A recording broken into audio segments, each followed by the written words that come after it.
कृष्णाय वासुदेवाय हरे परमात्मने प्रणतः क्लेशनाशाय गोविंदाय नमो नमः। स्वागत है आप सभी का मेरे YouTube चैनल पर। आज मैं आपको निर्जला एकादशी के बारे में जानकारी दूंगा।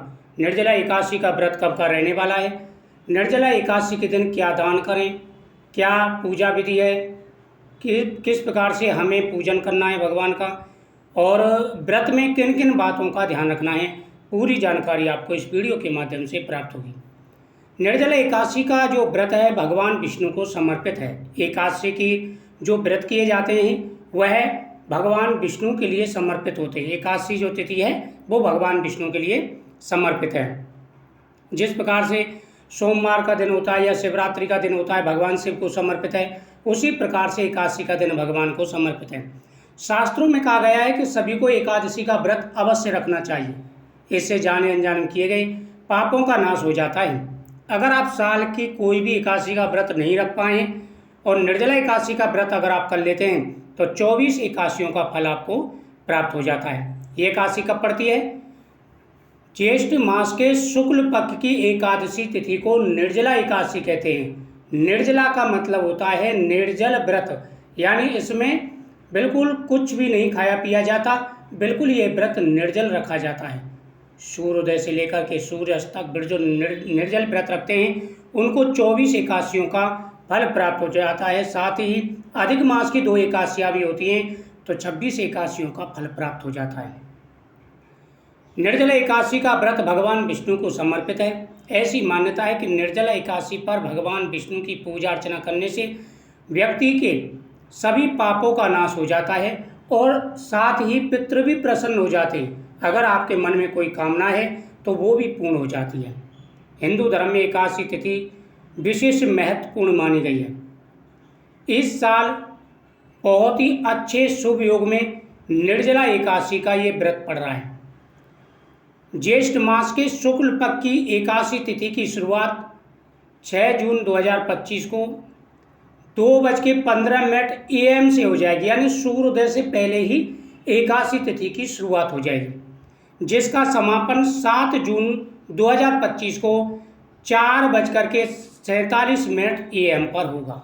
यानी अगर आप देखा जाए तो 6 तारीख को ही एकादशी का महत्व रहेगा, क्योंकि सूर्योदय से पहले एकादशी प्रारंभ हो रही है और सूर्य अस्त तक चलेगी, रात तक चलेगी, 7 तारीख की सुबह तक चलेगी। तो इसलिए इसका जो महत्व है, जो व्रत रखेंगे वो रखेंगे 6 तारीख का। इस बार निर्जला एकादशी का जो व्रत है वो 6 तारीख का रखा जाएगा। व्रत का जो पारण का मुहूर्त रहेगा, व्रत पारण का जो मुहूर्त रहेगा वो 7 तारीख की सुबह का रहेगा। सुबह 11 बजे से पहले आप व्रत का पारण कर लें तो बहुत ही अच्छा महत्व है इस एकादशी का। अब आपको पूजा विधि का ध्यान देना है कि किस प्रकार से पूजन करना है और किन किन बातों का ध्यान रखना है। सबसे पहला, एकादशी में चावल का प्रयोग नहीं किया जाता, इस बात का विशेष रूप से ध्यान रखें। चावल का प्रयोग किसी भी एकादशी में नहीं किया जाता। दूसरा, एकादशी के दिन घर में लहसुन, प्याज और तामसिक भोजन बिल्कुल नहीं बनने चाहिए, इस बात का विशेष रूप से ध्यान रखें। घर में साफ सफाई रखें और साथ ही भगवान विष्णु को तुलसी दल जरूर समर्पित करें, इस बात का विशेष रूप से ध्यान रखें। कृष्णाय वासुदेवाय हरे परमात्मने प्रणतः क्लेशनाशाय गोविंदाय नमो नमः। स्नान आदि कर मंदिर की साफ सफाई करें, भगवान श्री हरि विष्णु का जल अभिषेक करें, प्रभु का पंचामृत सहित गंगा जल से अभिषेक करें। आप सादा जल से कर दें, भगवान जो कृष्ण का है वो गंगा जल से अभिषेक नहीं किया जाता, उनका सादा जल से किया जाता है। बाकी पंचामृत से आप करें। विष्णु भगवान को पीला चंदन और पीले पुष्प समर्पित करें। मंदिर में घी का दीप प्रज्वलित करें और भगवान के सामने फल समर्पित करें। फिर आपको संकल्प करना है, प्रभु मेरा ये नाम है, मेरा ये गोत्र है और मैं आज पूरे दिन निर्जल व्रत रखूंगा या फलाहार रखूंगी। जैसा आप रख रहे हैं उस प्रकार से संकल्प करना है। आप फलाहार का रख रहे हैं तो फलाहार का, निर्जल रख लें तो निर्जल का। ओम नमो भगवते वासुदेवाय नमः, नारायणाय विद्महे वासुदेवाय धीमे तन्नो विष्णु प्रचोदयात्। इन मंत्रों में से किसी भी मंत्र का लगातार आप जाप करते रहें और साथ ही आपको क्या करना है, इस दिन भगवान विष्णु के मंत्रों के जाप के साथ साथ आप भगवान विष्णु की कथाओं का श्रवण भी करें। साथ ही इसे भीमसेनी एकादशी बोला जाता है, क्योंकि भीमसेन ने यह व्रत निर्जल किया था। तो उस कथा का आप श्रवण जरूर करें। इससे आपकी प्रत्येक मनोकामना पूरी होगी। जिस प्रकार से भीमसेन ने जाकर के वेद व्यास जी से प्रश्न किया था कि प्रभु जब भी एकादशी आती है तो हमारे घर में लड़ाई झगड़े शुरू हो जाते हैं, सभी एकादशी का व्रत रखते हैं और मैं एकादशी का व्रत नहीं रख सकता, तो इसलिए कोई ऐसा व्रत बताइए जिससे मुझे सभी एकादशियों का पुण्य प्राप्त हो और मुझे नरक न जाना पड़े, जाने अनजाने किए गए सारे पापों का नाश हो। तो व्यास जी कहते हैं कि भीमसेन, यदि आप स्वर्ग को अच्छा नरक को बुरा समझते हैं तो एकादशी का व्रत तुम्हें जरूर रखना चाहिए, लेकिन अगर प्रत्येक एकादशी का व्रत नहीं रख सकते तो ज्येष्ठ मास के शुक्ल पक्ष की एकादशी का निर्जल व्रत करो। अगर तुम इसका निर्जल व्रत करते हैं तो 24 एकादशियों का, साथ ही अधिक मास की एकादशी 26 एकादशियों का फल तुम्हें प्राप्त हो जाएगा। तो वेद व्यास जी के कहने पर भीमसेन ने यह एकादशी का जो व्रत है वो निर्जल किया था। इसे निर्जला एकादशी बोला जाता है। इस दिन पितरों के नाम से दान पुण्य किया जाता है।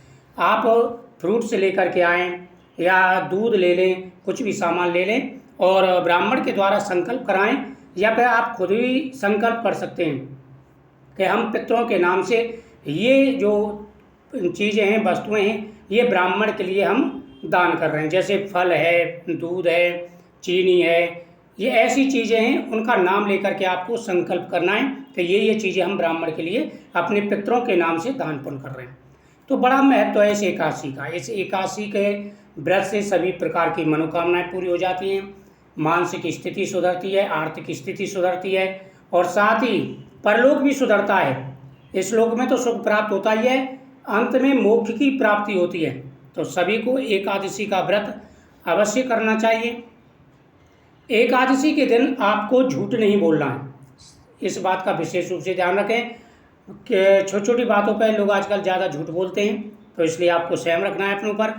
कोई कैसी भी बात हो आपको झूठ नहीं बोलना है और ज़्यादातर मौन व्रत रखें।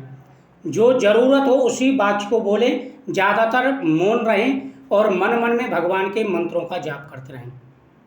दूसरा, एकादशी रखने वाले को झाड़ू वगैरह का प्रयोग नहीं करना चाहिए, क्योंकि जब झाड़ू लगाते हैं तो छोटे छोटे जीव होते हैं, बहुत से जीव होते हैं, वो मृत हो जाते हैं, उनकी मृत्यु हो जाती है, पाप लगता है। इसलिए किसी दूसरे द्वारा झाड़ू लगवाएं, आप खुद झाड़ू ना लगाएं अगर महिलाएं व्रत रख रही हैं तो। साथ ही इस दिन दूसरे के घर का अन्न नहीं खाना चाहिए, इस बात का विशेष रूप से ध्यान रखें। आप दान पुण्य करें लेकिन दूसरे के घर का अन्न नहीं खाएं। और साथ ही अगर कहीं जा रहे हैं, कहीं जब बहुत से होता है जैसे कहीं प्रसाद वगैरह बट रहा होता है तो आपको नहीं लेना है, इस बात का विशेष रूप से ध्यान रखें। एकादशी का व्रत आपने रखा है तो अगर पूरे नियम के साथ में आप व्रत रखते हैं तो अनंत गुना फल प्राप्त होगा और आपकी प्रत्येक मनोकामना पूरी होगी। तो विस्तार से मैंने आपको पूरी जानकारी दी है। मुझे उम्मीद है आपको ये जानकारी बहुत ही अच्छी लगी होगी। वीडियो को शेयर करें, चैनल को सब्सक्राइब करें। अगर आपको कुछ जानकारी चाहिए तो आप कमेंट जरूर करें, उसके ऊपर भी वीडियो जरूर प्राप्त होगी। जय श्री कृष्ण।